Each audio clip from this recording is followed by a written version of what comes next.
Bismillahirrahmanirrahim. Assalamualaikum warahmatullahi wabarakatuh. Alhamdulillahi alamin. Segala puji bagi Allah, Tuhan semesta alam. Karenanya kami kelompok satu dapat menyelesaikan tugas kelompok kami, yaitu tugas anorganik yang diampu oleh dosen mata kuliah, Ibu Suryati Eka Putri, SSI, MSI. Dan tak lupa pula kita kirimkan salawat serta taslim atas junjungan Nabiullah Nabi Muhammad SAW. Nabi yang telah mengangkat derajat umat manusia dari lembah kehinaan menuju puncak kebahagiaan. Insya Allah, amin. Selanjutnya, izinkan saya untuk memperkenalkan anggota-anggota kelompok dari kelompok satu. Yang pertama yaitu saya sendiri Arshila, yang kedua Nihal Rahadatul Aishi, yang ketiga Septi Mutmainna, yang keempat Rizky Yuliana, yang kelima Muhammad Wahid Hashim, yang keenam Adinda Prihatini Yusuf, dan yang ketujuh yaitu Nur Hafiza. Baiklah, pada materi klasifikasi sistem periodik unsur, subbab yang akan kami bahas yaitu yang pertama adalah sejarah sistem periodik unsur, dan yang kedua ialah golongan dan periode dalam sistem periodik unsur. Baiklah, untuk bagian pertama yaitu sejarah sistem periodik unsur, saya akan berikan kepada rekan saya. Baik, pada subbab pertama yang akan kita pelajari yaitu mengenai sejarah dari SPU atau sistem produk unsur. Sebelum saya melanjutkan pemaparan materi, izinkan saya untuk memperkenalkan diri terlebih dahulu. Perkenalkan, nama saya Nihal Rahadatul Aisi dengan NIM 2101065010004.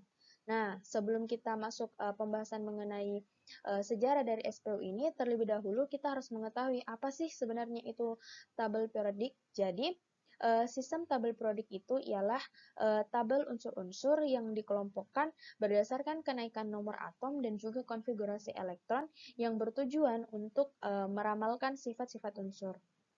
Di mana dalam tabel periodik disusun berdasarkan nomor atom, yaitu jumlah proton dalam inti atom, konfigurasi elektron, dan keberuntungan sifat kimia. Nah, sistem produk unsur ini dibuat agar kita dapat dengan mudah mencari dan melihat suatu unsur terletak di golongan berapa, periode berapa, nomor atomnya berapa, nomor masanya berapa, termasuk logam atau non-logam, dan sifat-sifatnya bagaimana. Nah, agar mempermudah, maka unsur-unsur tersebut dibuatlah tabel yang dinamakan dengan tabel produk unsur. Nah, perkembangan sistem produk unsur ini dapat dilihat dalam slide ini, di mana teori dari SPU ini diawali oleh Anthony Lefischer, lalu dikembangkan oleh Theodore Dobereiner, lalu ada Octave Newlands, kemudian Mendeleev dan Lothar Meyer, lalu teori SPU yang kita kenal sampai sekarang ini yaitu tabel produk modern. Nah, pada kesempatan kali ini saya akan menjelaskan masing-masing teori SPU dari zaman ke zaman. Oke, baik. Yang pertama, pembahasan mengenai teori dari SPU ini kita awali dari teori SPU Anthony Lefischer.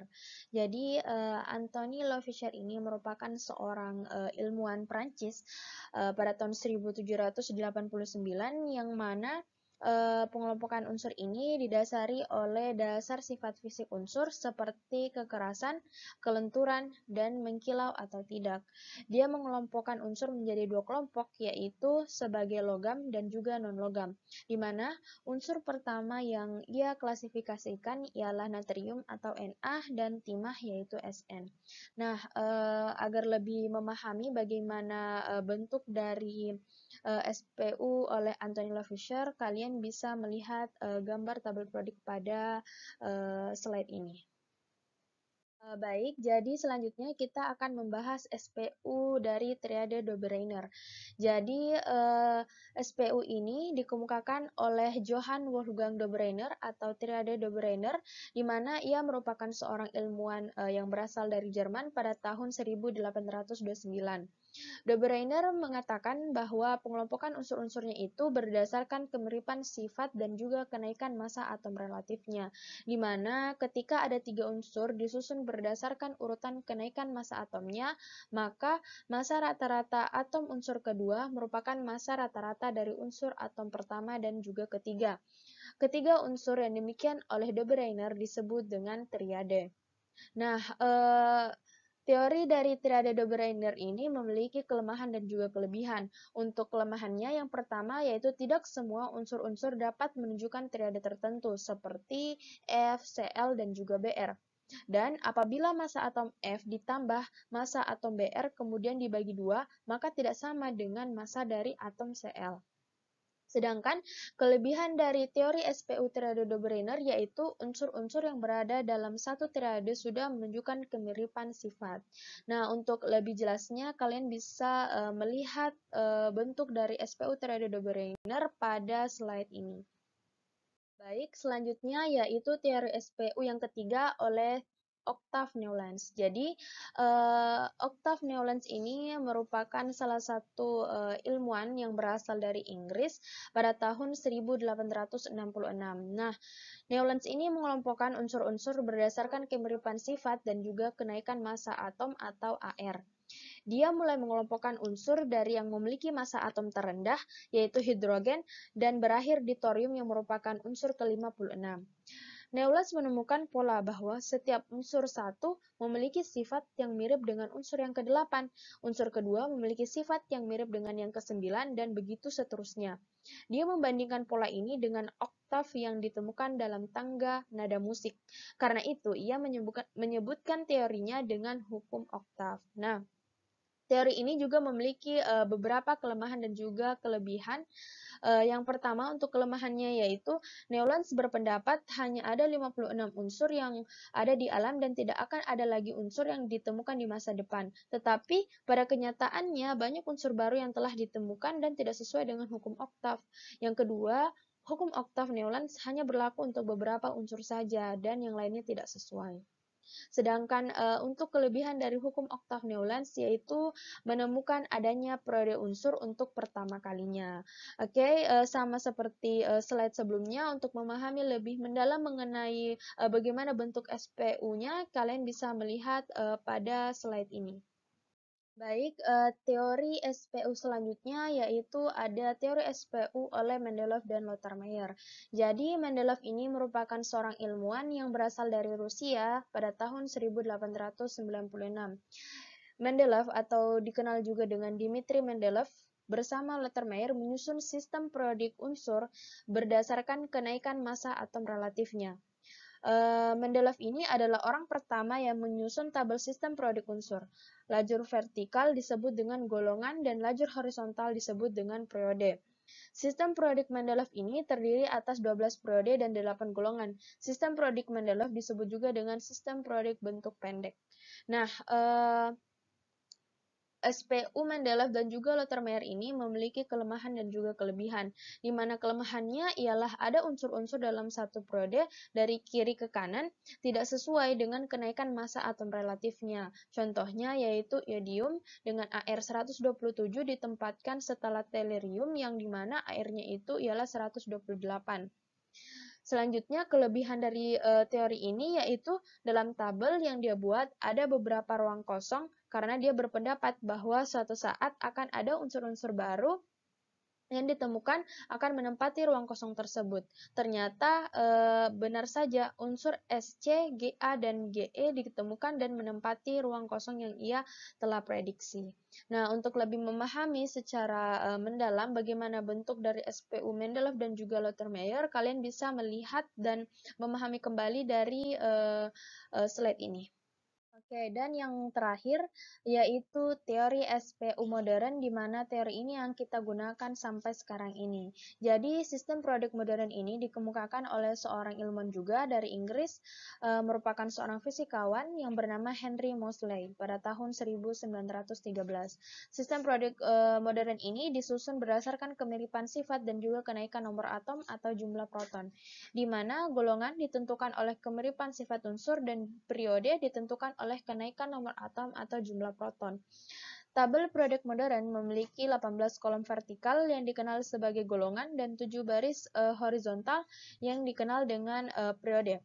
Sistem periodik modern disebut juga dengan sistem periodik bentuk panjang.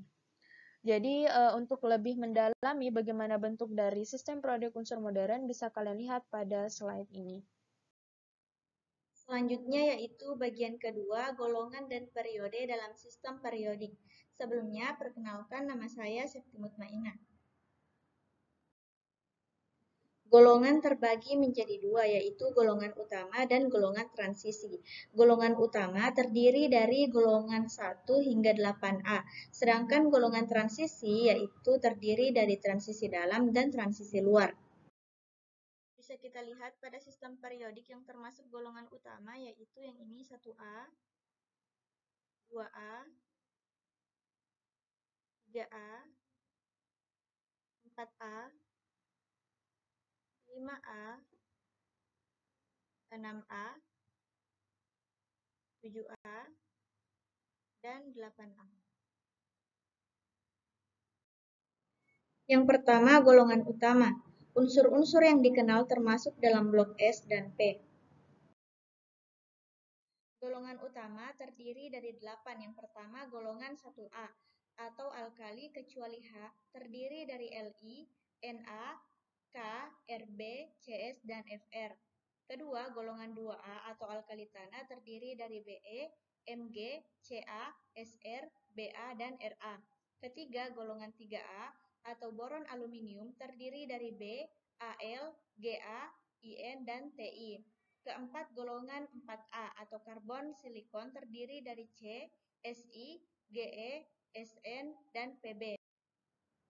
Kelima, golongan 5A atau nitrogen fosforus terdiri dari N, P, As, Sb, dan Bi. Keenam, golongan 6A atau oksigen belerang terdiri dari O, S, Se, Te, dan Po. Ketujuh, golongan 7A atau halogen terdiri dari F, Cl, Br, I, dan At. Kedelapan, golongan 8A atau gas mulia terdiri dari He, Na, Ar, Kr, Xe, dan Rn. Baiklah, saya Rizky Juliana akan memaparkan submateri tentang sifat golongan utama. Yang pertama itu logam, yang kedua non-logam, dan yang ketiga metaloid. Logam memiliki sifat yang cenderung melepaskan elektron dari non-logam untuk membentuk ion positif.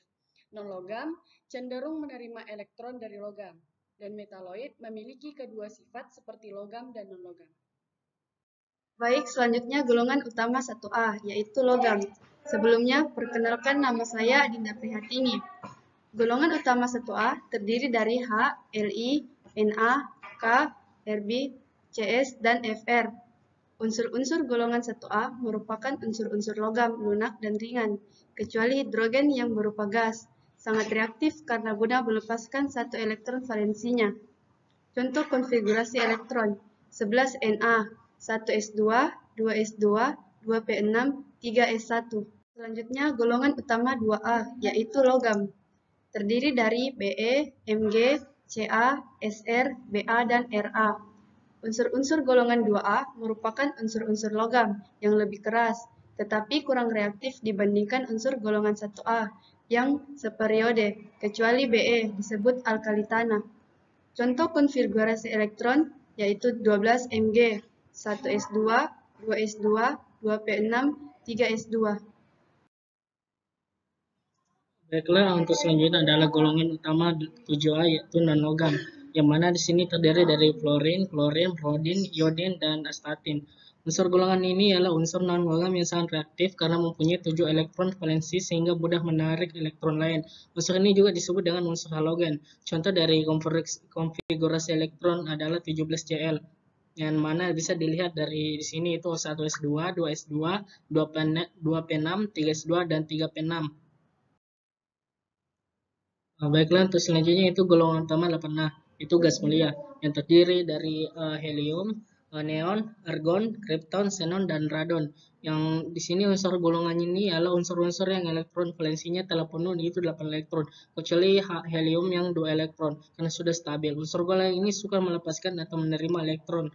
Contoh konfigurasi dari elektron ini yaitu 36 krypton, yang mana bisa dilihat di sini ada 1S2, 2S2, 2P6, 3S2, 3P6, 4S2, 3D10, dan 4P6. Baiklah, selanjutnya saya Arshila akan memaparkan subbab tentang golongan transisi atau unsur-unsur yang dikenal termasuk dalam blok D dan F. Nah, mengenai golongan transisi, ada unsur-unsur yang berada di dalam dua baris panjang yang terletak di luar tabel utama. Unsur-unsur tersebut disebut unsur transisi dalam. Sebetulnya, tabel itu masuk dalam tabel utama, yaitu kelanjutan unsur lantanum untuk baris pertama dan kelanjutan untuk unsur aktinium untuk baris yang kedua. Tetapi, agar tidak terlalu panjang dan untuk menghemat tempat, maka ditempatkan di luar tabel utama. Berdasarkan nama unsur yang diikuti, maka unsur yang berada pada baris pertama, yaitu unsur nomor 58 sampai 71 disebut dengan unsur lantanida. Sedangkan unsur baris kedua, yaitu unsur nomor 90 sampai 103 disebut dengan unsur aktinida. Nah, golongan transisi dapat dilihat pada tabel periodik ini. Jadi, yang saya katakan tadi bahwa ada golongan transisi yang berada di luar tabel. Nah, itulah yang disebut dengan golongan transisi dalam. Nah, di golongan transisi dalam ada unsur yang di baris pertama itu yang merupakan lanjutan dari lantanium yang bernomor atom 57. Nah, lanjutannya yaitu adalah unsur cerium yang bernomor atom 58. Nah, di baris pertama itu ada lantanida. Lantanida itu berisi unsur yang bernomor atom 58 sampai dengan nomor atom 71. Nah, selanjutnya itu ada di baris yang kedua yang disebut dengan aktinida. Aktinida itu merupakan lanjutan dari unsur aktinium yang bernomor atom 89. Nah, di sini yang melanjutkan itu adalah thorium yang bernomor atom 90. Jadi, di baris kedua yaitu aktinida, ada unsur yang bernomor atom 90 sampai dengan 103. Selanjutnya, periode. Periode adalah barisan horizontal yang terdapat pada tabel periodik. Terdapat 7 periode dalam tabel periodik, di mana masing-masing tabel mewakili tingkat energi atom yang dimiliki. Tidak semua periode memiliki jumlah unsur yang sama, di mana jumlah unsur terkecil terdapat pada periode 1 yang berjumlah 2 unsur yaitu hidrogen dan helium. Sedangkan jumlah unsur terbanyak adalah pada periode 6 yang memiliki 32 unsur. Seperti yang bisa kita lihat di sini, ini adalah tabel periodik. Nah, untuk melihat periode, kita bisa melihat dari kiri ke kanan atau dari kanan ke kiri. Untuk periode pertama, itu dia memiliki 2 unsur. Periode kedua, 8 unsur. Periode ketiga 8 unsur, periode keempat 18 unsur, periode kelima 18 unsur, periode keenam 32 unsur, di mana 18 unsur seperti periode keempat dan kelima, 14 unsur deret lantanida. Kemudian periode ketujuh merupakan periode unsur yang belum lengkap, terdapat deret aktinida. Baiklah, itulah tadi pemaparan dari kelompok kami mengenai materi klasifikasi sistem periodik unsur. Kami dari kelompok 1 memohon maaf sebesar-besarnya jika dari kami ada kesalahan. Dan terima kasih atas perhatiannya. Semoga video ini bermanfaat. Wassalamualaikum warahmatullahi wabarakatuh.